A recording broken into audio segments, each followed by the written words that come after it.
Auto driver సేవలో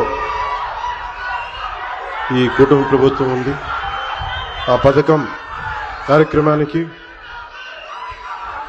ప్రారంభించేందుకు ఇచ్చేసిన గౌరవ ముఖ్యమంత్రి వర్యులు దార్శనికులు శ్రీ నారా చంద్రబాబు నాయుడు గారికి నా హృదయపూర్వక నమస్కారం.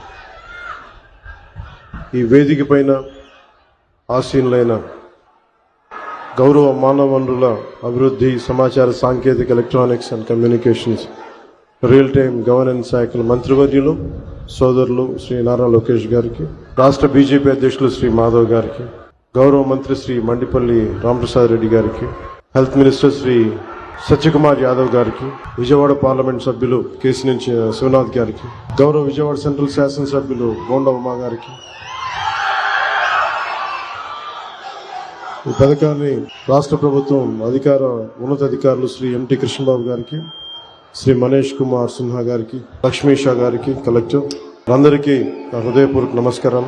ఇతర ఉన్నతాధికారులకి అందరికీ కూడా హృదయపూర్వక నమస్కారం. ముఖ్యంగా ఇక్కడికి విచ్చేసిన మా ఆటో డ్రైవర్ సోదరులందరికీ, వారి కుటుంబాలకి, మీడియా మిత్రులకి పేరు పేరున హృదయపూర్వక నమస్కారం. 2000 గత ప్రభుత్వం ఉన్నప్పుడు చాలా సందర్భాల్లో గ్రీన్ ట్యాక్స్కి ఇబ్బంది పడుతున్న మా దగ్గర ప్రస్తావించారు.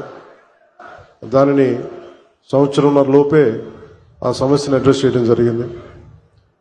అలాగే గత ప్రభుత్వం మనకి మనీ ఇచ్చిన కానీ రోడ్లు పూడ్చలేకపోవటం, మరింత రిపేర్లు రావటం, ఇవన్నీ చాలా సందర్భాల్లో మాట్లాడాను. ముఖ్యంగా స్త్రీ శక్తి ఈ ఉచిత బస్ ప్రయాణం ఈ పథకం కింద ఇది ఇచ్చినప్పుడు మొట్టమొదటిసారి క్యాబినెట్లో ప్రవేశపెట్టినప్పుడు ముందుగా ఆలోచించింది మీ ఆటో డ్రైవర్ మీ వృత్తి మీ గురించి ఆలోచించాం. ఫస్ట్ ఏదన్నా ఉచిత బస్సు ప్రయాణం ఇస్తే ఆటోలకు ఇబ్బంది అవుద్ది, వారి ఉపాధికి ఇబ్బంది అవుద్ది, అందరూ బస్సులో వెళ్ళిపోతే మా పరిస్థితి ఏంటని ఖచ్చితంగా అంటారనేది ఆ రోజు క్యాబినెట్లో ప్రస్తావిస్తే గౌరవ ముఖ్యమంత్రి గారు ఒకటే ఇచ్చారు, ఎట్టి పరిస్థితుల్లో కూడా వారిని నిర్లక్ష్యం చేయం, వారికి ఏ సమస్యలు ఉన్నా సరే వారిని ఎలా కాంపెన్సేట్ చేస్తాం దాని మీద కొంచెం సమయం కావాలని మనస్ఫూర్తిగా ఆయన ఆ రోజు చెప్తే మేమందరం బలంగా నమ్మాం. దాన్ని పెట్టుకుని ఈ రోజున మీకు 15,000 రూపాయలు చాలా సంవత్సరాల కాలంలోనే వచ్చిన వెంటనే సంవత్సరాల కాలంలో మీకు 15,000 రూపాయలు మీ అకౌంట్లో పడబోతుంది. దానికి ఆ నిర్ణయం చాలా ఇబ్బందికరమైన పరిస్థితులు ఆర్థికంగా, అలాంటిది మీకోసం 15,000 రూపాయలు ఇంత ఆర్థిక ఇబ్బందులు ఉన్నా కానీ ముందుకు తీసుకెళ్ళి మనస్ఫూర్తిగా నారా చంద్రబాబు నాయుడు గారికి మీ అందరి తరపున హృదయపూర్వక కృతజ్ఞతలు తెలియజేస్తాను.